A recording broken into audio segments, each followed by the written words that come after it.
বিসমিল্লাহির রহমানির রহিম। আজকে হচ্ছে 21শে জুলাই 2025। আমাদের বাংলাদেশ বার কাউন্সিল যে আমাদের প্রিলিমিনারি পরীক্ষা উপলক্ষে যে প্রিলিমিনারি ব্যাচ 2026, সেটার 32তম ক্লাস এবং ফৌজদারি কার্যবিধির 32তম এবং শেষ ক্লাস ইনশাল্লাহ। তো আজকে আমরা আলোচনা করব সম্পত্তি হস্তান্তর বিষয়ে, ডিসপোজাল অফ প্রপার্টি, অর্থাৎ যখন কোনো অপরাধের সাথে কোনো সম্পত্তি ব্যবহার করা হয়, তো ওই সম্পত্তিটা তো আদালতের হেফাজতে চলে যায়, তখন ওই সম্পত্তিটার পরিণতি কি হবে, সেই সম্পর্কে আলোচনা করা হয়েছে 516 ক থেকে 525 ধারা। 516 ক থেকে 525। এখন আমি একটা যদি এইভাবে উদাহরণ দিই, দেখেন, ধরেন একটা মাইক্রোবাসের মধ্যে একটা হত্যাকাণ্ড সংঘটিত হয়েছে। তো মাইক্রোবাসের ধরেন ড্রাইভার ওই হত্যাকাণ্ডের সাথে জড়িত। তো ড্রাইভারকে গ্রেফতার করার সাথে সাথে মাইক্রোবাসটাকেও পুলিশ জব্দ করে নিয়ে যায় নাকি? কিন্তু মাইক্রোবাসের যিনি মালিক তিনি এই হত্যাকাণ্ডের সাথে তো জড়িত না, কিন্তু গাড়িটা তো পুলিশের হেফাজতে আছে। তাহলে এই মাইক্রোবাসটার পরিণতি কি হবে? মাইক্রোবাসটা আদালত কি করতে পারে, বা যিনি মালিক তিনি কি ফেরত পেতে পারে কিনা, বা আদালত কি করবে, এই সম্পর্কেই আলোচনা করছে 516 ক থেকে 525। তো আমরা একটু পড়া শুরু করে, দেখেন যে ফৌজদারি কার্যবিধির 516 ক থেকে 525 ধারা পর্যন্ত সম্পত্তির হস্তান্তর বিষয়ে আদালতের ক্ষমতা আলোচনা করা হয়েছে। 516 ক ধারায় আদালত সম্পত্তি হেফাজতে রাখার আদেশ দিতে পারে। আন্ডারলাইন করেন, 516 ক ধারায় আদালত সম্পত্তি হেফাজতে রাখার আদেশ দিতে পারে যে সম্পত্তি বিষয়ে, আন্ডারলাইন করবেন, যে সম্পত্তি বিষয়ে কোনো অপরাধ সংঘটিত হয়েছে বলে মনে হয়। যে সম্পত্তি বিষয়ে কোনো অপরাধ সংঘটিত হয়েছে বলে মনে হয়, যে সম্পত্তি কোনো অপরাধ করার জন্য ব্যবহার করা হয়েছে এবং উক্ত সম্পত্তি অনুসন্ধান বা বিচারের সময় ফৌজদারি আদালতে হাজির করা হলে। তাহলে বিষয়গুলো যে দাঁড়ালো, যে যদি কোনো সম্পত্তি সম্পর্কে কোনো অপরাধ সংঘটিত হয়, কোনো অপরাধ সংগঠনের জন্য কোনো সম্পত্তি ব্যবহার করা হয়, বা কোনো সম্পত্তি অনুসন্ধান বা বিচারের সময় ফৌজদারি আদালতে হাজির করা হলে, এই 520 পেজ বের করেন, যদি সম্পত্তিটি প্রাকৃতিক কারণে, আন্ডারলাইন করবেন, কারণে ক্ষয়শীল হয়, মানে যেটা আদালত জব্দ করছে সেই সম্পত্তিটা যদি ক্ষয়শীল হয়, তাহলে আদালত উক্ত সম্পত্তি বিক্রয় করার বা অন্য কোনো উপায়ে হস্তান্তর করার আদেশ দিতে পারে। এখন ক্ষয়শীল বলতে আসলে কি বোঝায়? ধরেন অনেক সম্পত্তি আছে যে ট্রাক ট্রাক ড্রাইভারে খুন করছে। এখন ট্রাকের মালিক একজন, কিন্তু ট্রাকে ছিল এক এক ট্রাক তরমুজ। এখন ওই ট্রাকের যে তরমুজ এটা তো জব্দ করছে, করার পরে এখন এই তরমুজটা তো আর, মানে কয়েকদিন গেলেই তো সেটা নষ্ট হয়ে যাবে, ওটা তো আর গাড়ির মতো থাকবে না। তাহলে যদি এরকম মানে ক্ষয়শীল হয় বা পচনশীল হয়, তাহলে সেই ক্ষেত্রে অন্য বিক্রয় করতে পারে আদালত, অথবা অন্য কোনো উপায়ে হস্তান্তর করার আদেশ দিতে পারে। তারপরে দেখেন, 516 ক ধারার আদেশ, আন্ডারলাইন করবেন, আপিলযোগ্য না, কিন্তু এর বিরুদ্ধে রিভিশন দায়ের করা যায়। এখন আমি একটা বিষয় আপনাদের একটু ব্যাখ্যা দিই, তারপরে এখানে পড়ি। কোর্টে সাধারণত যখন কোনো সম্পত্তি নিয়ে নেওয়া হয়, ধরেন ওই যে একটু আগে আমি যে উদাহরণটা দিলাম যে মাইক্রোবাস নিয়ে গেছে, তো মাইক্রোবাস নিয়ে গেলে এই ক্ষেত্রে যেটা করে, ওই যে যে মালিক মালিক জিম্মায় বা হেফাজতে নেওয়ার আবেদন করে, জিম্মায় নেওয়ার, যে আমি আমার গাড়ি আমার জিম্মায় চাই। তো সেই ক্ষেত্রে মালিকের প্রমাণ, মালিকানার প্রমাণ স্বরূপ তার ওই মালিকানার যে কাগজপত্র এগুলো আদালতে উপস্থাপন করলে, আদালত যদি সন্তুষ্ট হয় তাহলে আদালত তাকে ফেরত দিতে পারে।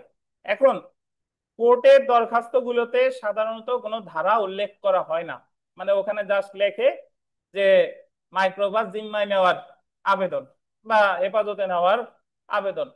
কিন্তু আহ, বাস্তবে যদি, মানে কোর্টে গেলে আপনারাও ধারা উল্লেখ করার প্রয়োজন নাই, বাট পরীক্ষায় যদি আসে, পরীক্ষায় আপনারা রিটেন পরীক্ষার সময় বা প্রিলি পরীক্ষার সময় আসলে কিন্তু ধারা বলে, যে ধারা কি, ধারা উল্লেখ সহ, যেরকম উদাহরণস্বরূপ যদি বলি যে সময়ের আবেদন, কোর্টে যে সময়ের আবেদন করে সেখানে কোনো ধারা উল্লেখ করা লাগে না, বলে অমুক অসুস্থ বা অমুক জায়গায় গেছে, এই সেই একটা যৌক্তিক কারণ দেখায় সময়ের আবেদন করে। কিন্তু সময়ের আবেদন করে ফৌজদারি কার্যবিধির কত ধারায় বলেন? 344 ধারায়। 344। তো এই ক্ষেত্রে জিম্মায় নেওয়ার যে আবেদন, এটা একটা জিনিস মনে রাখেন, জিম্মায় নেওয়ার আবেদন যদি মামলা চলমান থাকে, অনুসন্ধান বা বিচার চলমান থাকে, তাহলে আবেদন করবেন 516 ক ধারায়। আর মানে যখন মামলাটা চলমান আছে তখন ওই মালিক এসে গাড়ি উদ্ধারের জন্য আবেদন করবে 516 ক ধারায়। আর অনুসন্ধান বা বিচার যদি শেষ হয়ে যায়, মানে মামলা রায় দিয়ে দিছে, তাহলে ওই ক্ষেত্রে মাইক্রোবাস নেওয়ার জন্য আবেদন করতে হবে 517 ধারায়। কথা বলেন। তাহলে অনুসন্ধান বা বিচার চলমান থাকলে জিম্মায় নেওয়ার আবেদন করতে হবে 516 ক, 516 ক। আর অনুসন্ধান বা বিচার যদি শেষ হয়ে যায় তাহলে কত? 517। এই তানবিন সাহেব, আপনি এই জায়গায় আসেন, এই চেয়ারে আসেন, ঘুরে চলে আসেন, আসেন। ঠান্ডায় সমস্যা না থাকলে এই জায়গায় আসেন, সামনে বসেন। আচ্ছা, তো তাহলে 516 ক। আর অনুসন্ধান বা বিচার যখন শেষ হয়ে গেছে তখন কত? 517। তো এই যে আমরা একটু যদি এখন দেখেন, এখানে একটা কথা বলছে যে 516 ক ধারার আদেশ বল দিবেন আপিল যোগ্য না, কিন্তু এর বিরুদ্ধে রিভিশন করা যায়। অর্থাৎ যে মালিক এসে ওই গাড়িটা তার জিম্মায় নেওয়ার আবেদন করলো, এটা মঞ্জুর হোক বা না মঞ্জুর হোক, প্রতিকার হচ্ছে কি বলেন? রিভিশন। মালিক এসে গাড়ি চাইছে, আদালত তারে গাড়ি দেয় নাই, মালিকের প্রতিকার উচ্চ আদালত রিভিশন। মালিক এসে গাড়ি চাইছে, মালিকরে গাড়ি দিয়ে দিছে, তাহলে যে সংক্ষুব্ধ পক্ষ তার প্রতিকার কি? রিভিশন। তাহলে 516 ক ধারায় যে আদেশটা দেয় সেটা আপিলযোগ্য না, সেটা হলো কি বলেন? রিভিশন। বুঝছেন? তো জেনে রাখা ভালো, তো যদি আমরা দেখি যে 517 ধারা অনুযায়ী যখন কোনো ফৌজদারি আদালতে কোনো অপরাধের অনুসন্ধান বা বিচার সমাপ্ত হয়, আন্ডারলাইন করেন, এটা বলতেন, অনুসন্ধান বা বিচার সমাপ্ত হয়। অনুসন্ধান বা বিচার সমাপ্ত হয় অর্থ কি? অনুসন্ধান বিচার শেষ হয়ে গেছে। উক্ত অপরাধে যে সম্পত্তি বা দলিল বিষয়ে অপরাধটি সংঘটিত হয়েছে বলে আদালত মনে করে, আদালত উক্ত সম্পত্তি, আন্ডারলাইন করবেন, ধ্বংস, বাজেয়াপ্ত বা অর্পণের মাধ্যমে হস্তান্তরের আদেশ দিতে পারে। 3টা স্টার দেন। উনি মানে এটা আসলে আমি তো জাস্ট আপনাদের একটা মাইক্রোবাস দিয়ে উদাহরণ দিছি, এখানে কিন্তু বেশ কতগুলো প্রতিকার আছে। ধ্বংস করতে পারে, বাজেয়াপ্ত করতে পারে, বা অর্পণের মাধ্যমে হস্তান্তরের আদেশ দিতে পারে। ধ্বংস কখন করে? আপনার কাছ থেকে দুর্লভ প্রকৃতির 5 কেজি গাঁজা উদ্ধার করতে, তাহলে গাঁজা কি আবার জিম্মায় নেওয়ার দরখাস্ত কেউ করতে পারবে? না, গাঁজা কি করবে? ধ্বংস করবে। বাজেয়াপ্ত করতে পারে, যদি কোনো অবৈধ মানে যে জিনিসটা আর তারে ফেরত দিবে না, তাহলে সেটা করবে কি? ধরেন আমি উদাহরণস্বরূপ এইভাবে বলি যে মাইক্রোবাসের মালিক, মাইক্রোবাসটা হলো টানা মাইক্রোবাস, অর্থাৎ ওই মাইক্রোবাসের কোনো বৈধ মালিক নাই, তাহলে তো আর মালিক ফেরত পাচ্ছে না, তখন ওই সম্পত্তিটা কি করবে? বাজেয়াপ্ত করবে। বাজেয়াপ্ত করে পরে ওই যে চিফ জুডিশিয়াল ম্যাজিস্ট্রেট নিলামে তোলে, মনে আছে? অথবা অর্পণের মাধ্যমে নির্দেশ, হস্তান্তরের নির্দেশ দিতে পারে। অর্পণ মানে হলো যারটা সে যদি প্রমাণ করতে পারে তাহলে অর্পণের নির্দেশ দিবে। তাহলে আপনারা কি 516 ক এবং 517-র পার্থক্য বুঝতে পারছেন? যদি অনুসন্ধান বা বিচার চলমান থাকে তাহলে 516 ক, আর অনুসন্ধান বা বিচার যদি শেষ হয়ে যায় তাহলে কত? 517। বুঝছেন? পড়ালেখার একটা গতি আনবেন। আমরা ফৌজদারি কার্যবিধি একটু ঢিলে ঢালা ভাবে পড়ছি। ফৌজদারি কার্যবিধি 32 ক্লাস লাগাইছি, দেখা যাচ্ছে একেবারে শুরুর দিকে যা পড়ছেন তা ভুলে গেছেন। তো এখন থেকে দণ্ডবিধি বা অন্যান্য ক্লাস এখন থেকে কিন্তু টাইট শিডিউল, মানে ক্লাস রেগুলার হবে, ক্লাসও পরীক্ষা রেগুলার, ক্লাসও রেগুলার এবং সময় সাপেক্ষ, একটু সময় নিয়ে আসবেন। বুঝতে পারছেন? কারণ আমরা যাতে পরীক্ষার আগে এই বই, আমাদের টার্গেট অ্যাটলিস্ট যাতে মিনিমাম 2বার থেকে 3বার রিভিশন দিয়ে যাতে আমরা পরীক্ষার হলে যেতে পারি। 3বার রিভিশন দিয়ে যদি যেতে পারি, আল্লাহর রহমতে আধা ঘন্টার মধ্যে দেখবেন যে 90টা দেখানো শেষ। বুঝতে পারছেন? তো এই জন্য পরিশ্রম কোনো আর আমি এই কারণে আপনাদেরও ক্লাস নেই নাই, কারণ আপনারা এই যে যারা অনলাইনে, মানে আপনারা অফলাইনে যারা আছেন, এরা অধিকাংশই অনলাইনে এক্সপার্ট না, বা অনলাইনে ক্লাস করেও আপনারা মজা অনেকে নাও পাইতে পারেন। এই কারণে আপনাদের ক্লাসটাই কয়দিন স্থগিতই রাখছে, অন্যান্য ক্লাসগুলো কিন্তু আবার নিছি যেগুলো অনলাইনে নেওয়া যায়। তো যাই হোক, আপাতত বুঝতে পারলেন যে জিম্মায় নেওয়ার দরখাস্ত করতে হয় 500, কখনো 516 ক, কখনো 517। এটা আদালত মানে যদি ধ্বংস করতে পারে, বাজেয়াপ্ত করতে পারে, বা অর্পণের নির্দেশও দিতে পারে। আমরা চলে আসি ধারা 523। চোরাই মাল বা 51 ধারার অধীন সম্পত্তি জব্দ করার পর পুলিশ যে পদ্ধতি অনুসরণ করবে। 51 ধারা অনুসারে পুলিশ কর্তৃক জব্দকৃত সম্পত্তি বা চোরাই মাল বলে সন্দেহযুক্ত সম্পত্তি বা কোনো সম্পত্তি এমন অবস্থায় পাওয়া গেছে যা কোনো অপরাধ সংগঠনের, আন্ডারলাইন করবেন, সন্দেহ সৃষ্টি করে, সেই সম্পত্তির বিষয়ে পুলিশ বিষয়টি ম্যাজিস্ট্রেটকে অবগত করবে। মানে পুলিশ যা যা জব্দ করবে এই বিষয়ে পুলিশ জানাবে কাকে? ম্যাজিস্ট্রেটকে। এমন সম্পত্তির দাবিদার যদি পরিচিত হয় তাহলে ম্যাজিস্ট্রেট উক্ত সম্পত্তি তাকে অর্পণের নির্দেশ দিবে। যিনি দাবিদার, ধরেন পুলিশ একটা আইফোন জব্দ করছে, এখন আইফোনের দাবিদার গিয়ে আদালতেই গিয়ে আবেদন করছে, তাহলে ওই ম্যাজিস্ট্রেট ওই আইফোনটা যিনি দাবি করছে সবকিছু যাচাই বাছাই করে ওনারে ইচ্ছা করলে অর্পণ করতে পারে। এমন সম্পত্তির দাবিদার যদি এমন সম্পত্তির দাবিদার যদি পরিচিত হয় তাহলে ম্যাজিস্ট্রেট উক্ত সম্পত্তি তাকে অর্পণের নির্দেশ দিবে। এটা তো আমরা পড়লামই। যদি দাবিদার ব্যক্তি, আন্ডারলাইন করেন, অজানা হয়, মানে এই সম্পত্তির দাবিদার কে এটা বোঝা যাচ্ছে না, অজানা হয়, ম্যাজিস্ট্রেট এমন সম্পত্তি আটক রাখবে এবং ক্রোকের নির্দেশ দিবে। এবং ম্যাজিস্ট্রেট আটক রাখবে এবং বলবে কি, যেহেতু কেউ দাবি করতেছে না তাহলে কি করা হবে? ক্রোক করা হবে। ক্রোকের ইংরেজি কি বলেন? অ্যাটাচমেন্ট। ক্রোকের ইংরেজি হচ্ছে অ্যাটাচমেন্ট। যে ব্যক্তি এমন সম্পত্তির দাবিদার তাকে উক্ত সম্পত্তি ক্রোকের আদেশের তারিখ হতে, আন্ডারলাইন করবেন, 1 মাসের মধ্যে হাজির হয়ে তার দাবি প্রতিষ্ঠার আদেশ দিবে। নর্মালি তো যে যে তাৎক্ষণিকভাবে যদি কেউ দাবি করতো তাহলে তারা দিয়ে দিত, যেহেতু তাৎক্ষণিকভাবে কেউ দাবি করে নাই তাহলে সম্পত্তি কি করা হলো? ক্রোক করা হলো। এবং বলা হলো যে এই ক্রোকের আদেশ থেকে কয়দিনের মধ্যে হাজির হয়ে? 1 মাসের মধ্যে হাজির হয়ে সে তার দাবি প্রতিষ্ঠার জন্য আদেশ দিবে। যদি কোনো দাবিদার এমন মেয়াদের মধ্যে এমন সম্পত্তিতে কোনো দাবি প্রতিষ্ঠা না করে এবং যে ব্যক্তি দখলে এমন সম্পত্তি পাওয়া গেছে সে যদি দেখাতে ব্যর্থ হয় যে সে এটা বৈধভাবে অর্জন করেছে, তাহলে এমন সম্পত্তি সরকারের হেফাজতে চলে যাবে। তাহলে এখানে যে বিষয়টা আছে সেই বিষয়টা হলো যে যে সম্পত্তি চোরাই মাল বা জব্দ করছে, জব্দ করার সাথে সাথে পুলিশ জানাবে ম্যাজিস্ট্রেটকে। ম্যাজিস্ট্রেট এটা যদি কেউ দাবি করে তারে ফেরত দিতে নির্দেশ দিবে। যদি কোনো দাবিদার না থাকে তাহলে ক্রোক করবে এবং বলবে যে ক্রোকের 1 মাসের মধ্যে যদি অন্য কেউ দাবি করতে চায় তাহলে ক্রোকের 1 মাসের মধ্যে এসে তাকে দাবিটা প্রতিষ্ঠা করতে হবে। এবং এই সময়ের মধ্যে যদি সে না আসে তাহলে এই সম্পত্তি কার হেফাজতে চলে যাবে? সরকারের হেফাজতে চলে যাবে। এই কথাগুলোই বলছে 523 আর 524। কত কত ধারা বলেন? 523 আর 524। তো জেনে রাখা ভালো, এটা একটু চলে আসেন যে ক্রোকের আদেশ হতে 1 মাসের মধ্যে হাজির হয়ে দাবিদার এমন সম্পত্তিতে দাবি প্রতিষ্ঠা করতে পারবে। ক্রোকের আদেশ হতে কয় মাসের মধ্যে? 1 মাসের মধ্যে। এটা তো আমরা জানলাম। 1 মাসের মধ্যে হাজির হয়ে দাবি প্রতিষ্ঠা করতে পারবে। এবং 1 মাসের মধ্যে দাবি প্রতিষ্ঠা না করলে, যদি দাবিদার, আন্ডারলাইন করবেন, 6 মাসের মধ্যে হাজির না হয় তখনই সম্পত্তিটি সরকারের হেফাজতে চলে যাবে। তাহলে এই বিধানটা আহ বলতেছে যে দাবি প্রতিষ্ঠা করতে হবে 1 মাসের মধ্যে। আর যদি কোনো, যদি 6 মাসের মধ্যে, 6 মাস পর্যন্ত অপেক্ষা করবে, 6 মাস পর্যন্ত যদি সে হাজির না হয় তখন সম্পত্তিটি কার হেফাজতে চলে যাবে? সরকারের হেফাজতে চলে যাবে। এখন এই দুইটা বিষয় আসলে একটু কনফিউজিং। মানে 1 মাসের মধ্যে দাবি প্রতিষ্ঠা করবে, তাহলে বলতো যে 1 মাসের মধ্যে দাবি প্রতিষ্ঠা না করলে চলে যাবে কার কাছে?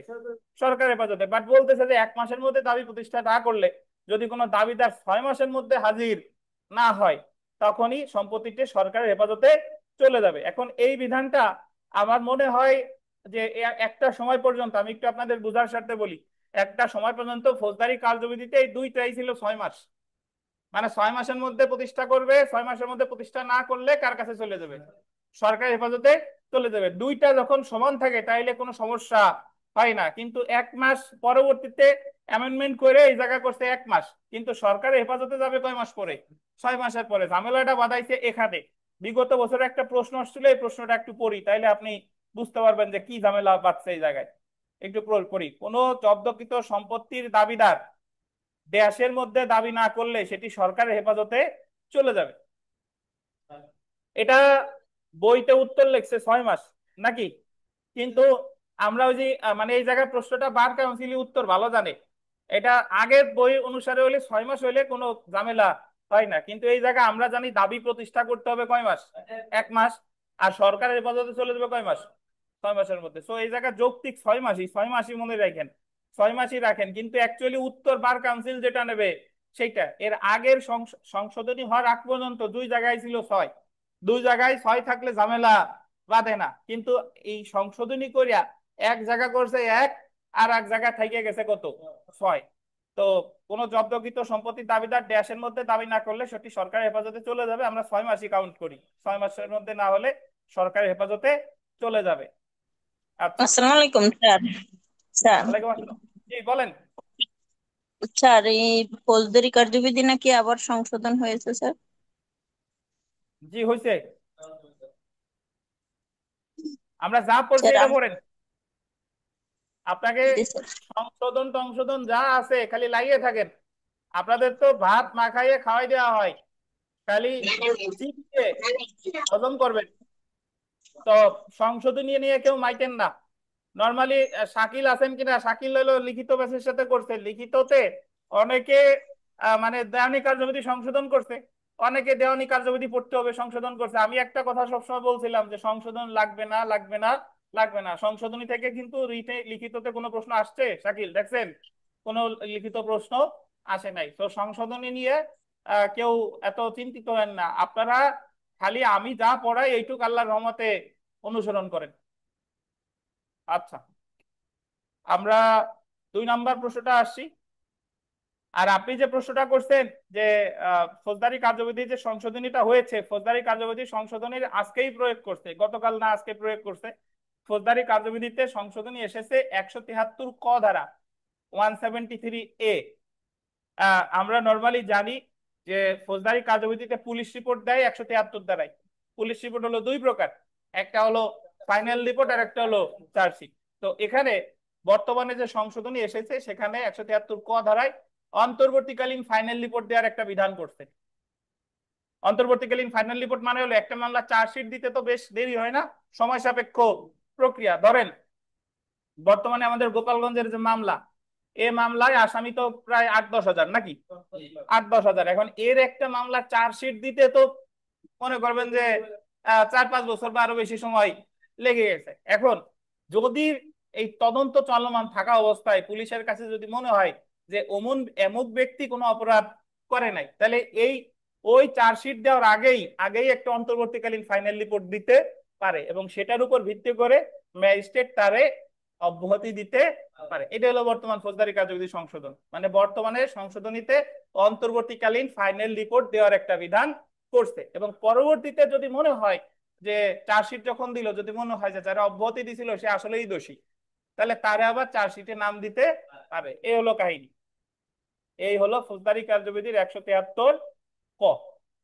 আচ্ছা, তো আমরা 2 নং প্রশ্নটা যদি একটু দেখি, জামিননামা বাজেয়াপ্তির ক্ষেত্রে মুচলেকাবদ্ধ ব্যক্তি কর্তৃক জরিমানার টাকা পরিশোধ করা না হলে তাকে কত সময় পর্যন্ত দেওয়ানি কারাগারে আটক রাখা যাবে?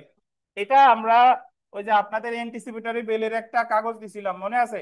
ওই জায়গা বলা আছে জামিননামা বাজেয়াপ্তি, জামিননামার টাকা যদি কেউ না দেয় তাহলে তারে দেওয়ানি কারাগারে রাখা যাবে কতদিন, 6 মাস। এবং ওখানে আর একটা প্রশ্ন ছিল যে জামিননামা বাজেয়াপ্তির ক্ষেত্রে ওই জামিনদারের কোন ধরনের সম্পত্তি ক্রয় করা হবে, অস্থাবর। আর জামিননামা বাজেয়াপ্তির পূর্বেই যদি জামিনদার মারা যায় তাহলে সে এই দায় থেকে অব্যাহতি পাবে। তো এখানে ব্যাখ্যাটা যদি পড়ি দেখেন যে জামিননামা বাজেয়াপ্তির ক্ষেত্রে মুচলেকাবদ্ধ ব্যক্তি কর্তৃক জরিমানার টাকা পরিশোধ করা না হলে বা ক্রয় বা বিক্রয়ের মাধ্যমে আদায় করা সম্ভব না হলে জামিননামার অর্থ পরিশোধের জন্য দায়ী ব্যক্তিকে 6 মাস পর্যন্ত দেওয়ানি কারাগারে আটক রাখা যাবে। 514 ধারায় প্রদত্ত আদেশের বিরুদ্ধে আপিল করা যাবে। ও আর একটা কথা একটু খেয়াল করেন, সেটা হলো ওই যে একটু আগে আমরা লিখছি না যে 516 ক সমান সমান কি লিখছিলেন, রিভিশন। 516 ক তে রিভিশন আর 517-তে হলো আপিল। 516 ক-তে যে আদেশই দেখ না কেন সেটা হলো রিভিশন, আর 517-তে হচ্ছে আপিল। কি তানবীর আছেন বলো?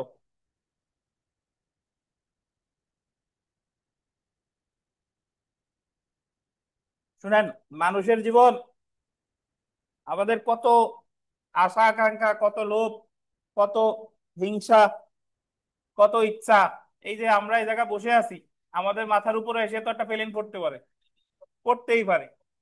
প্লেন পড়া লাগবে না, ফ্যান খুলেও তো পড়তে পারে। তো এই যে যে আমাদের যারা ঢাকা শহরে একটা অনাকাঙ্ক্ষিত ঘটনা ঘটে গেছে, যে অনেক বাচ্চা কাচ্চারা মানে আহত নিহত, এবং ফেসবুকে অনেক বীভৎস ভিডিও দেখা যাচ্ছে। আল্লাহ আসলে তাদেরকে রক্ষা করুক, তাদেরকে হেদায়েত দান করুক। দেখেন, আমরা আর 3 নম্বর প্রশ্নটা দেখেন, ফৌজদারি কার্যবিধির কোন ধারা মতে সম্পত্তি বা দলিল বাজেয়াপ্ত করা হয়? আমরা জানি 516 কতেও হয়, 517 হয়। তার ধারা খুঁজি, 339, 370, 442, 517, কোনটা হবে বলেন? 517। সেলফ প্র্যাকটিসে যদি চলে আসি, সেলফ প্র্যাকটিসের 3 নং প্রশ্নটা দেখেন, যে ফৌজদারি কার্যবিধির 517 ধারার অধীন যে সম্পত্তি কোনো অপরাধ সংগঠনে ব্যবহার করা হয়েছে তা হস্তান্তরের আদেশ দিলে উক্ত আদেশ স্থগিতের আদেশ দিতে পারে কে? আপিল আদালত।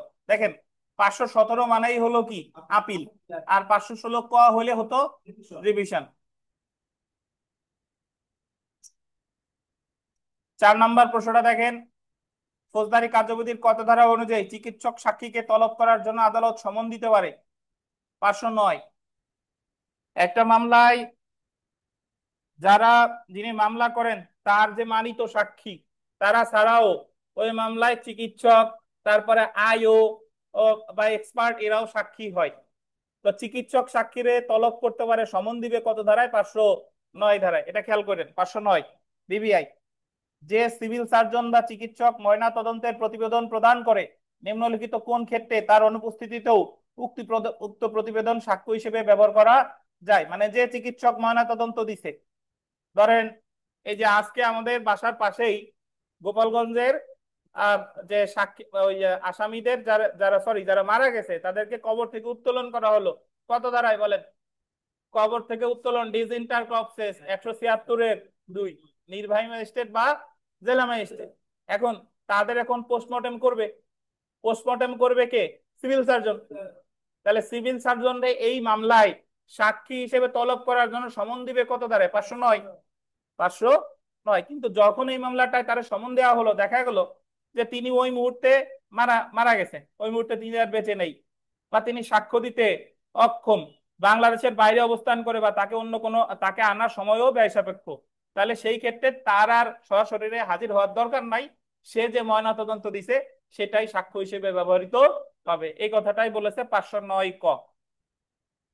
509 ক অর্থাৎ চিকিৎসক সাক্ষী যদি মারা যায়, চিকিৎসক সাক্ষী যদি সাক্ষ্য দিতে অক্ষম হয়, চিকিৎসক সাক্ষী যদি বাংলাদেশের বাইরে অবস্থান করে, তাহলে তার আর সশরীরে হাজির হওয়ার প্রয়োজন, সশরীরে হাজির হয়ে সাক্ষ্য প্রদানের প্রয়োজন নেই। সে যে ওই ময়নাতদন্ত রিপোর্ট দিছিল সেটাই সাক্ষ্য হিসেবে গ্রহণযোগ্য হবে। এটাই বলছে কততে? 509 ক।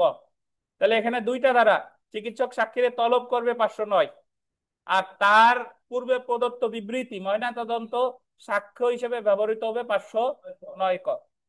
দেখি, নির্মল বলেন, নির্মল নেন, মাইক্রোফোন নেন। নির্মল বলেন, পোস্টমর্টেম সম্পর্কে ফৌজদারি কার্যবিধির কত ধারায় বলেছে? পোস্টমর্টেম 174-এর 3 স্যার। 174-এর 3। ধন্যবাদ। এইটুক বলতে পারবেন যে পোস্টমর্টেম কখন করা বাধ্যতামূলক না, যে পোস্টমর্টেম না করলেও চলে? আমরা পড়ছি কিন্তু। স্যার স্মরণ নাই তো স্যার। কে পারবেন? দেন, এই পিপাস বাইন্দি দেন, পিপাস বাইন্দি দেন। স্যার আবহাওয়াজনিত কারণে এবং দূরে যদি অবস্থান পেঁয়াজ করে পচে যাওয়া। ঘাস পচে যাওয়ার সম্ভাবনা দেখা দিলে। ধন্যবাদ। যাক, পড়াশোনা করতেছেন মনে হয়। আপনাদের 100 মার্কের পরীক্ষা কবে বলেন তো? বুধবারে। জি জি জি। ও, আপনি বল। আচ্ছা আচ্ছা, আগে তো পড়ি আমরা, দেখি।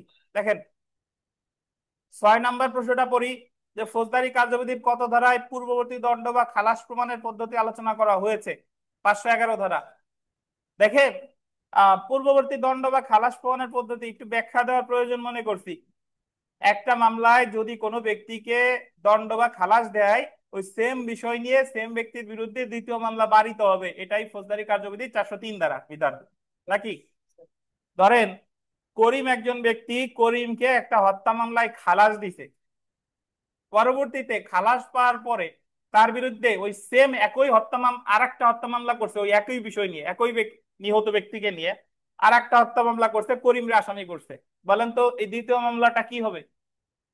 বাড়িতে হবে। এখন দ্বিতীয় মামলাটা বাড়িতে হবে কারণ করিম আদালতে গিয়ে বলবে যে ইওর অনার, এই একই বিচার্য বিষয় নিয়ে আমি একবার খালাস পেয়েছি। আর ফৌজদারি কার্যবিধির 403 ধারায় বলা আছে যে পূর্ববর্তী মামলায় দণ্ড অথবা খালাস পেলেই 403 ধারার বিধান প্রযোজ্য। এখন করিমের তো মুখের কথাই দ্বিতীয় আদালতে, মানে করিম মুখের কথা বললেই হবে না, করিম রে পূর্ববর্তী দণ্ড বা খালাস প্রমাণ করতে হবে। তাহলে পূর্ববর্তী খালাস কেমনে প্রমাণ করবে? ওই জাজমেন্টের কপি নিয়ে যাবে, বুঝছেন? আর যদি এরকম হতো যে পূর্ববর্তী দণ্ড, যে করিম 5 বছর জেল খেটে বেরোইছে, তাহলে ওই দণ্ড খাটার একটা প্রমাণ আছে, জেলখানা থেকে নিয়ে আসবেন যে আমি এই যে 5 বছর অমুক নং মামলায় কারাদণ্ড ভোগ করে বের হলাম। বুঝতে পারছেন? তাহলে হয় তাকে ওই দণ্ড খাটার প্রমাণ আদালতে দেখাইতে হবে, অথবা খালাসের প্রমাণ আদালতকে দেখাতে হবে। এই কথাটাই বলেছে 511 ধারায়। এই যে ব্যাখ্যাই করি, দেখেন ফৌজদারি কার্যবিধির 511 ধারা অনুসারে পূর্ববর্তী দণ্ড বা খালাস প্রমাণ করা যাবে যে কর্মকর্তার অধীন পূর্ববর্তী খালাস বা দণ্ডের রেকর্ড ছিল, সেই কর্মকর্তা পূর্ববর্তী দণ্ড বা খালাসের সত্যায়িত সারাংশ দিলে, আন্ডারলাইন করেন সত্যায়িত সারাংশ, সত্যায়িত সারাংশ বুঝেন? Certified copy. সত্যায়িত সারাংশ মানে দেন জেলার দিয়ে দিল যে অমুক আসামি আমার কারাগারে এত নং মামলায় এতদিন কারাদণ্ড ভোগ করছে, তা উক্ত দণ্ড বা খালাসের প্রকৃত কপি বলে গণ্য হবে। দণ্ডের ক্ষেত্রে যে কারাগারে দণ্ড কার্যকর করা হয়েছিল সেই জেলের কর্মকর্তা দ্বারা স্বাক্ষরিত সার্টিফিকেট দ্বারা বা যে সোপর্দের ওয়ারেন্ট অনুসারে শাস্তি প্রদান করা হয়েছিল তা পেশ করার মাধ্যমে। তাহলে যদি পরীক্ষায় প্রশ্ন আসে যে পূর্ববর্তী দণ্ড বা খালাস প্রমাণের পদ্ধতি কত ধারা? 511। 7 নং প্রশ্ন ভিভিআই আসার মতো, দেখেন কোন ব্যক্তির সাক্ষ্য গ্রহণ বা জবানবন্দি গ্রহণ করার জন্য ফৌজদারি কার্যবিধির কত ধারায় আদালত বল দিবেন কমিশন নিয়োগ করতে পারে? কমিশন কাকে বলে একটু বোঝানো দরকার। যে কাজটা আদালত স্বয়ং করতে পারতেছে না, তিনি যদি কাউকে দিয়ে ওই কাজটা করান, তারা বলে কমিশন। ধরেন জবানবন্দি গ্রহণ করা দরকার, জবানবন্দি গ্রহণ করার অধিকার আছে আদালতের। এখন যে ব্যক্তির জবানবন্দি গ্রহণ করবে সে অসুস্থ বা সে অন্য কোনো কারণে আদালতে স্বয়ং আসতে পারতেছে না, তখন আদালত কাউকে নিয়োগ করে পাঠাতে পারে যে আপনি অমুকের জবানবন্দি নিয়ে আসেন। এই যে যারে পাঠাইলো তারাই বলে কমিশন। তো ফৌজদারি কার্যবিধিতে কমিশন আছে তাহলে কত ধারায়? 503 ধারায়। কোন আন্ডারলাইন করবেন অনুসন্ধান, বিচার বা অন্য কোনো কার্যধারার অধীন 503 ধারা অনুযায়ী কমিশন নিয়োগ দিতে পারে, আন্ডারলাইন করবেন metropolitan magistrate, chief judicial magistrate বা দায়রা আদালত বা হাইকোর্ট বিভাগ। তাহলে এখানে যে বিধানটা মনে রাখা দরকার, দেখেন প্রথমে বলবে কমিশন আছে কত ধারায়? 503 ধারায়। কমিশন নিয়োগ করতে পারে কখন? অনুসন্ধান, বিচার বা অন্য কোনো কার্যধারায়। কে নিয়োগ করতে পারে? মেট্রোপলিটন ম্যাজিস্ট্রেট বা চিফ জুডিশিয়াল ম্যাজিস্ট্রেট বা দায়রা আদালত অথবা কে? হাইকোর্ট বিভাগ। তাহলে দ্বিতীয় তৃতীয় শ্রেণীর ম্যাজিস্ট্রেট কি পারে? পারে না। 8 নম্বর প্রশ্নটা দেখেন, সাক্ষীর জবানবন্দি গ্রহণ করার জন্য, আন্ডারলাইন করবেন, সাক্ষীকে আদালতে হাজির হওয়া থেকে অব্যাহতি দিতে পারে। সেম প্রশ্ন বাট আসছে অন্য ধরনের। সাক্ষীর জবানবন্দি গ্রহণ করার জন্য আদালতে হাজির হওয়া থেকে অব্যাহতি, সাক্ষীরে অব্যাহতি দিছে। দেখেন এতদিন আমরা জানছি আসামিরা অব্যাহতি দেয় 205, 116, শান্তি রক্ষার মুস্তাকার ক্ষেত্রে 116, আর যে মামলায় সমন ইস্যু করছে শেয়ার মামলায় সেটা হলো 205। মনে আছে কিনা? নালিশকারীর অব্যাহতি দেয় 247 ধারা, যদি নালিশকারী সরকারি কর্মকর্তা হয়। মনে আছে কিনা? যে ওনার সরাসরি হাজির হওয়া লাগবে না। তাহলে সাক্ষীরে হাজির দেয়, মানে সাক্ষীরেও তো সাক্ষীরে বলছে যে তোমার সরাসরি হাজির হওয়া লাগবে না, তাহলে সাক্ষীরে হাজির হওয়া থেকে অব্যাহতি দেবে কত ধারায়? 503 ধারায়। তাহলে কমিশনও 503, সাক্ষীরে হাজির হওয়া থেকে অব্যাহতি কত? 503। না বুঝলে বলবেন যে আমি তো 503 কমিশন জানি কিন্তু সাক্ষীরে হাজির হওয়া থেকে অব্যাহতি তো জানি না। বাট সাক্ষীরে হাজির হওয়া থেকে অব্যাহতিও 503। আমার এখানে একজন স্টুডেন্ট ছিলেন, উনি এখন অ্যাডভোকেট গোপালগঞ্জ জজ কোর্টের। তো ওনার নাম কাজী অরিন্দম। উনি আমার কাছে অরিন্দম হিসেবেই পড়ছে, আমি জানি ওনার নাম অরিন্দম। কারণ হঠাৎ একদিন একজন বলতেছে যে ওনার নাম তো কাজী অরিন্দম না। আমি কি বলেন অরিন্দম না? উনি আমার কাছে পরীক্ষা দিল, খাতায় নাম লিখলো, বিভিন্ন পরীক্ষার সময় লিখলো অরিন্দম। বলতেছে যে কাজী অরিন্দম হলো ওনার ছেলের নাম, ওনার নাম হলো কাজী মোহাব্বত হোসেন। এবং ঠিকই ওই ওই ঈদের সময় শুভেচ্ছা জানাইছে বা ব্যানার ট্যানার বানাইছে, সেই জায়গায় লেখা, এই জনতা রোডে বাসা, সে জায়গায় লেখছে কাজী মোহাব্বত হোসেন। বাট কাজটা হলো কি, এতদিন যে ওনারে কাজী অরিন্দম বলে ডাকলাম, বা ওনারে এখনো নাম কাজী অরিন্দমই ফেসবুক আইডি আছে, এই জন্য এই 503 হলো সেরকম, কমিশনও যা, আবার সাক্ষীরে হাজির হওয়া থেকে অব্যাহতিও তাই, কাজী অরিন্দম আর কাজী মোহাম্মদ হোসেন। আচ্ছা থাক, দেখেন তাহলে অবশ্যই এটা হওয়া উচিত না, ছেলের নামে নাম। আমি তো জেনে শুনে ডাকলে আমার পাপ হইতো, কিন্তু আমি সরল বিশ্বাসে ডাকছি, আল্লাহ আমার ক্ষমা করে দিবে। দেখেন, তো সাক্ষীর জবানবন্দি গ্রহণের জন্য আদালতে হাজিরা থেকে অব্যাহতি 503 ধারায়। 9 নম্বর প্রশ্ন, ভিভিআই কমিশন বলবৎ এবং ফেরত আসার উদ্দেশ্যে অনুসন্ধান, বিচার বা মামলার কার্যক্রম মুলতবি রাখা যেতে পারে। আন্ডারলাইন করেন, যুক্তিসঙ্গত সময়ের জন্য। ভিভিআই 508 ধারা বললেন। তো যদি কখনো পরীক্ষায় প্রশ্ন আসে যে কমিশন বলবৎ এবং ফেরত আসার জন্য মামলার কার্যক্রম কতদিন স্থগিত করে রাখা যাবে, কতদিন তানভীর? যুক্তিসঙ্গত সময়ের জন্য। তো আমি আপনাদের একটা এডিশনাল পেজ দিছিলাম, এটা তো কতদিনই পড়ছি পড়ছি না ইনশাল্লাহ। আমরা এখানে পরের পরের পেজে চলে আসি। দেখেন যে আদালতের অনিয়মিত লিখছে, বাট অ্যাকচুয়ালি হ্যাঁ অনিয়ম, এটা আমরা পড়ছি ওই যে 529 ধারায় 9টা ক্ষেত্রে আদালতের কার্যক্রম বাতিল হবে না, মনে আছে? আর 530 ধারায় কয়টা? 18টা ক্ষেত্রে। 529, 30 আর পড়তেছি না, 531 ধারায় চলে আসি। দেখেন, ভুল স্থানে অনুষ্ঠিত কার্যক্রম, প্রসিডিংস ইন রং প্লেস। ভুল স্থানে বলছে যে ভুল স্থানে বা ভুল দায়রা বিভাগে কোন বা অন্য স্থানীয় এলাকায় অনুষ্ঠিত বিচারিক কার্যক্রমের জন্য ফৌজদারি আদালতের কোনো অনুসন্ধান, শাস্তি বা আদেশ বাতিল হবে না। কি নাই বইতে? আছে তো? স্যার কত পৃষ্ঠা?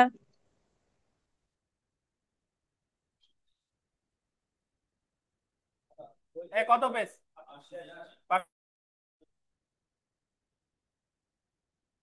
পাইছেন ফারজানা? স্যার শুনতে পাইনি, কত পেজ?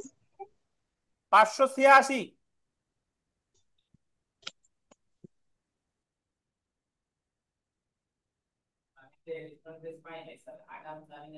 হ্যাঁ পাবেন, নিয়ে যায় আজকে। আচ্ছা, তাহলে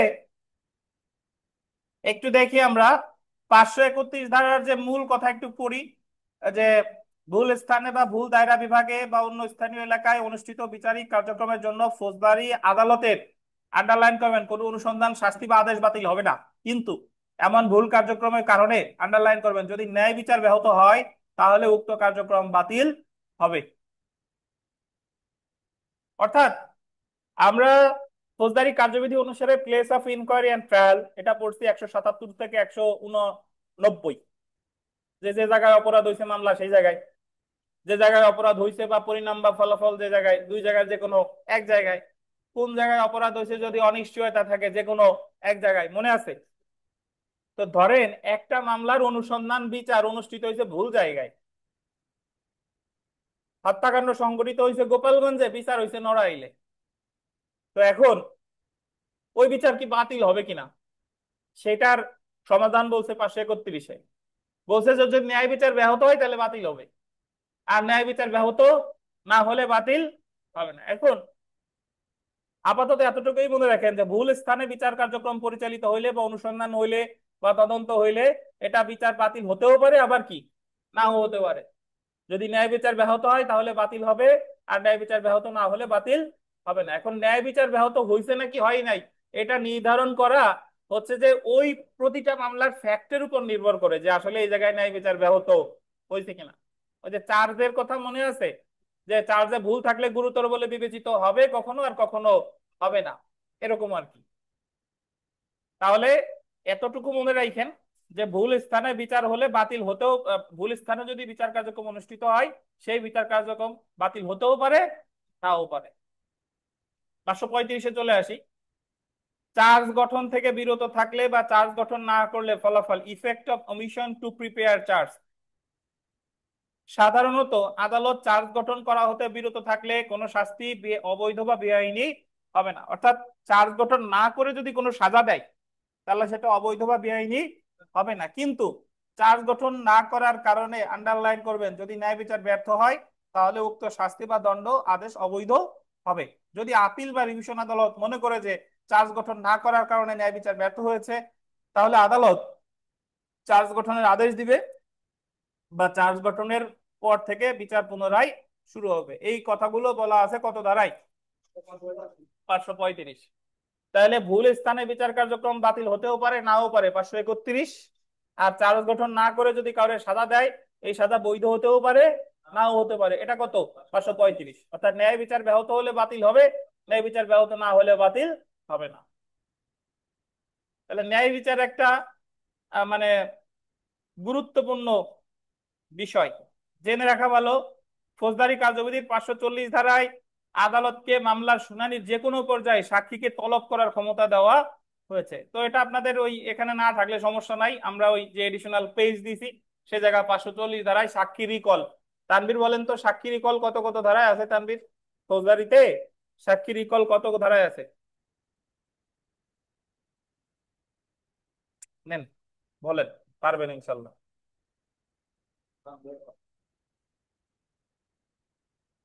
তানবীর নিয়ে দেন।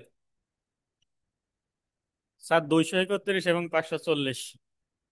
231 আর 540, ধন্যবাদ। নির্মল লেদেন, নির্মল। 231 ধারায় সাক্ষী রিকল করে কখন? ব্যাখ্যা দেন, বলেন। 231 ধারা হচ্ছে কি স্যার, অনুসন্ধান বা বিচার। আর সাক্ষী রিকল কেন করলো এটা জানতে চাইছি 231-এ। স্যার সাক্ষী রিকল করা হয়তো মনে করছেন আহ শাকিল বলেন, পারবেন? যার যে গুরুতর ভুলের কারণে, চার্জ পরিবর্তনের কারণে, পরিবর্তনের কারণে চার্জ যদি পরিবর্তন করা হয় জি স্যার 227 ধারায়, তাহলে সাক্ষী রিকল করবে 231 ধারায়। ধারায়। ঠিক আছে, ধন্যবাদ। তো বিগত বছরের প্রশ্ন যদি একটু পড়ি, দেখেন যে ফৌজদারি কার্যবিধির কোন ধারায় আদালতকে মামলার শুনানির যে কোনো পর্যায়ে সাক্ষীকে তলব করার ক্ষমতা দেওয়া হয়েছে? কত ধারা? 540 ধারা। আর বাদ বাকি এখানে যে প্রশ্ন আছে এগুলো ইনশাল্লাহ পেরে যাবেন, সমস্যা নাই। যেটা গুরুত্বপূর্ণ এখানে যা আছে আমরা পড়ছি সব, আমরা সরাসরি চলে আসি হাইকোর্টের সহজাত ক্ষমতা। Inherent power of the high court division 561A, পাইছেন? 561 ক।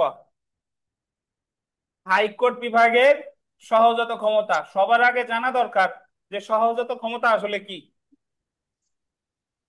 সহজাত ক্ষমতা হলো যেটা আইনে নাই, বাট এমন পরিস্থিতির উদ্ভব হয়েছে যে ওটা না করলে মানে ন্যায় বিচার ব্যাহত হবে। সাধারণত মানুষ সৃষ্টি আইন, মানুষ যে আইন তৈরি করেছে এই আইনগুলা কিন্তু স্বয়ংসম্পূর্ণ না। বিচার করতে করতে করতে এমন কোন পরিস্থিতির উদ্ভব হতে পারে যে আইনে ওই বিষয়ে কোনো প্রকাশ্য বিধান নাই। তাহলে সেই ক্ষেত্রে বিচারক মন্ডলী বা বিচারক মহোদয় ন্যায় বিচারের স্বার্থে উনি যে ক্ষমতাটা প্রয়োগ করে সেটাকে কি বলে? সহজাত ক্ষমতা। আমাদের ফৌজদারি কার্যবিধিতে সহজাত ক্ষমতা সম্পর্কে আলোচনা করেছে ফৌজদারি কার্যবিধির 561 ক ধারায়, বা ইংরেজিতে বললে 561A। এই এটা হবে ক্যাপিটাল লেটারে, এবং এই এর মাঝে কিন্তু কোনো ব্র্যাকেট থাকবে না। তো দেওয়ানি কার্যবিধিতে আপনাদের ভাইবার সময় প্রশ্ন করবে যে দেওয়ানি কোন কোন আদালতের সহযোগিতা ক্ষমতা আছে আর ফৌজদারিতে কার সহযোগিতা ক্ষমতা আছে। দেওয়ানি সকল আদালতের সহযোগিতা ক্ষমতা আছে, অর্থাৎ দেওয়ানি আদালত যতগুলো সকল আদালতই সহযোগিতা ক্ষমতা প্রয়োগ করতে পারে, কিন্তু ফৌজদারি কার্যবিধিতে সহযোগিতা ক্ষমতা প্রয়োগ করতে পারে শুধুমাত্র হাইকোর্ট ডিভিশন। কত ধারায়? 561 ক ধারায়। এবং যেখানেই আইনের কোনো প্রকাশ্য বিধান নাই সেখানেই সহযোগিতা ক্ষমতা প্রয়োগ করতে হবে। তো আইনে প্রকাশ্য বিধান আছে কি নাই এটা আমরা কেমনে বুঝবো, একটু ব্যাখ্যা দেই। ধরেন আমরা রিভিশন করছি যে দায়রা জজের কাছে রিভিশন 439 ক ধারায়, হাইকোর্ট বিভাগের রিভিশন 439 ধারায়, মনে আছে কিনা আপনাদের? এখন ওখানে আমরা পড়ছি যে দায়রা জজের কাছে যদি রিভিশন করা হয় তাহলে দায়রা জজের সিদ্ধান্তই চূড়ান্ত। বুঝছেন?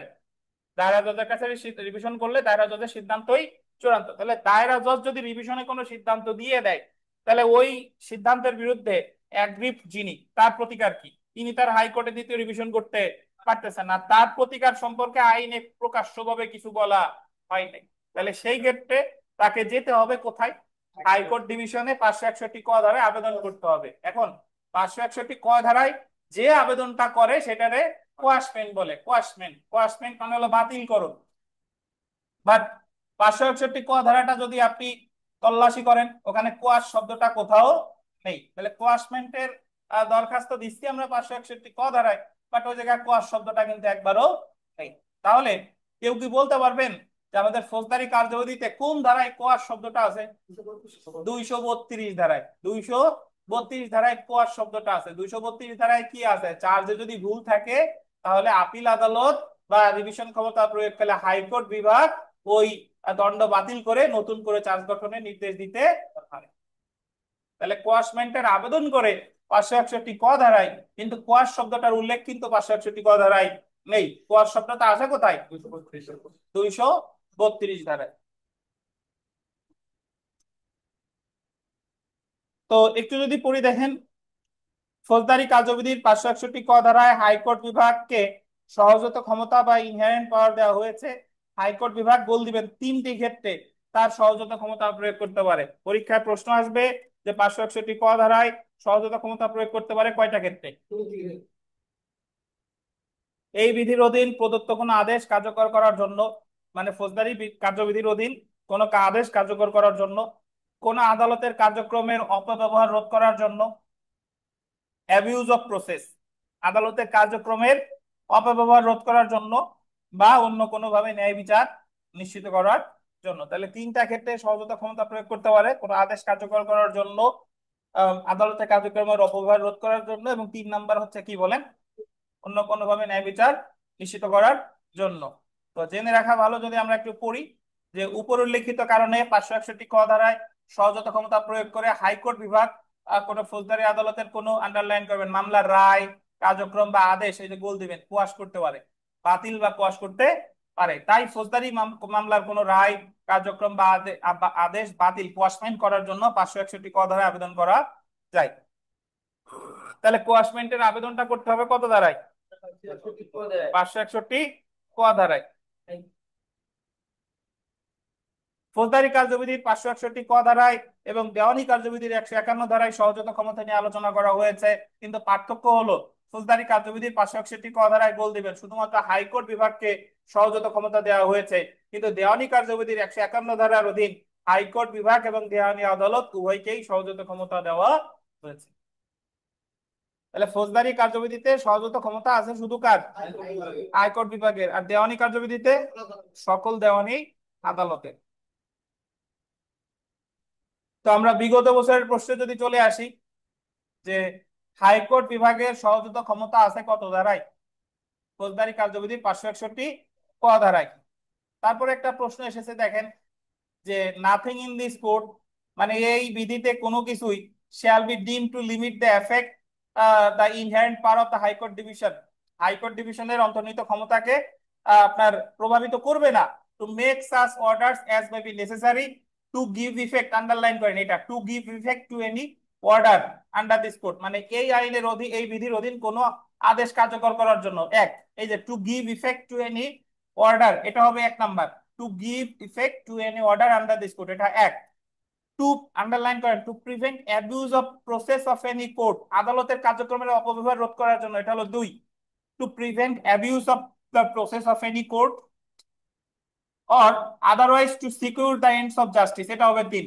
অন্য কোনোভাবে ন্যায় বিচার নিশ্চিত করার জন্য, ন্যায় বিচার নিশ্চিত করার জন্য। তাহলে 3টা গ্রাউন্ড, একটা হলো to give effect of any order under this code or to prevent abuse of the process of any code, 2 number গেল। 3 নাম্বার হলো to secure the ends of justice. তাহলে ইনহেরেন্ট, যারা ইংরেজি বুঝেন না, এতটুকু ইংরেজি আপনার বুঝতেই হবে।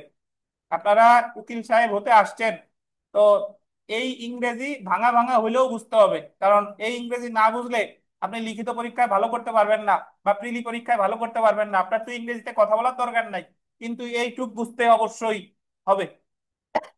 যারা এতটুকু বুঝতেছেন না, ইনহেরেন্ট পাওয়ার গোল দিয়ে রাখেন, 4-5 লাইন যা আসে ইনহেরেন্ট পাওয়ার থাকলে কত ধারা বলে, 561 ক। এরপরে পরের প্রশ্নটা চলে আসি, ফৌজদারি বিচার ব্যবস্থায় নিম্নের কোন আদালতের অন্তর্নিহিত ক্ষমতা আছে? কার বলে? হাইকোর্ট বিভাগ। সেলফ প্র্যাকটিসে কয়েকটা প্রশ্ন আছে, পড়ে ফেলি। আম, হাইকোর্ট বিভাগ কয়টা ক্ষেত্রে সহজত ক্ষমতা প্রয়োগ করতে পারে? কয়টা? 3টি নাকি? তারপরে এরপরের প্রশ্নে আসি যে কোন ক্ষেত্রে হাইকোর্ট বিভাগ সহজত ক্ষমতা প্রয়োগ করতে পারে? কোন কোন আদেশ কার্যকর করার জন্য, আদালতের কার্যক্রম রোধ করার জন্য, ন্যায় বিচার নিশ্চিত করার জন্য, কি বলেন? সবকটি। আর এই তো মোটামুটি এগুলাই। আর সব শেষেরটা যদি একটু দেখেন, ফৌজদারি মামলার কার্যধারা বাতিলের আবেদন করা যায় কত ধারায়? 561 ক ধারায়। তো এই ছিল আমাদের ফৌজদারি কার্যবিধি। বেশ সময় নিয়ে আমরা শেষ করেছি। তো এখন আমরা আজকে যা যা পড়লাম, এটা নিয়ে আপনাদের কোনো প্রশ্ন থাকলে করেন, আর না হলে ফৌজদারি কার্যবিধি এখানেই শেষ হয়ে গেল। এখন আমাদের 40 মার্কের ক্লাস টেস্ট অনুষ্ঠিত হবে। বলেন। স্যার, হ্যাঁ মাকসুদা বলেন। স্যার 31 ক্লাসে একটা আপনি একটা পিডিএফ দেখে পড়াইছিলেন আমাদের, ওইটা অনলাইনে দেননি স্যার, আমি পাইনি। আচ্ছা, আপনাদের সব পিডিএফ আজকে গ্রুপে দিয়ে দিব, আপনারা সবাই ডাউনলোড করে নিয়েন। জি, স্যার। স্যার এটা 503-এ যে কমিশন গঠন করে বা কমিশন দেয় আদালত, এটা তো আদালতের ক্ষমতার মতোই, কিন্তু এই যে 88 বা 88 এবং 146-এ যে রিসিভার নিয়োগ করে, এই দুটোর মধ্যে পার্থক্য কি স্যার? 88 রিসিভার আর আর 503-এ 146 রিসিভার। না, এক এই দুটো, কিন্তু রিসিভার এবং কমিশনের মধ্যে পার্থক্যটা স্যার। আচ্ছা ধন্যবাদ। রিসিভার তো কোনো সম্পত্তি দেখাশোনার জন্য দেয়, জি। যে সরকার যে সম্পত্তি ক্রোক করলো, সেটা তো মানে আদালত যে সম্পত্তি ক্রোক করলো, এখন বিচারক তো আর ওই জায়গায় যাইয়া মশারি টানায় ঘুমাই থাকবে না, পাহারা দিবে না। জি। তাহলে ওইটা পাহারা দেওয়ার জন্য একজনকে তত্ত্বাবধায়ক হিসেবে নিয়োগ করে, সেটা হলো রিসিভার।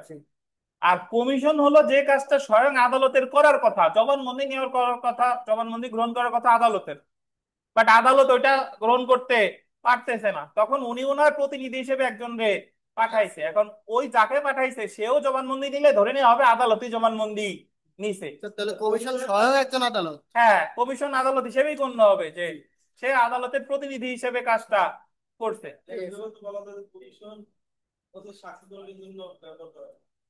হ্যাঁ, কমিশন নট, আমাদের ফৌজদারি কার্যবিধিতে যে 503 ধারায় শুধু সাক্ষ্য গ্রহণের কথাই বলা আছে, বাট কমিশন আরো অনেক ক্ষেত্রেও ব্যবহার করতে পারে, আর যেটা আমরা যে দেওয়ানি কার্যবিধি যখন পড়বো, দেওয়ানি আদালতের কমিশনের ক্ষেত্রে। জি, আর কোনো প্রশ্ন আছে কারো?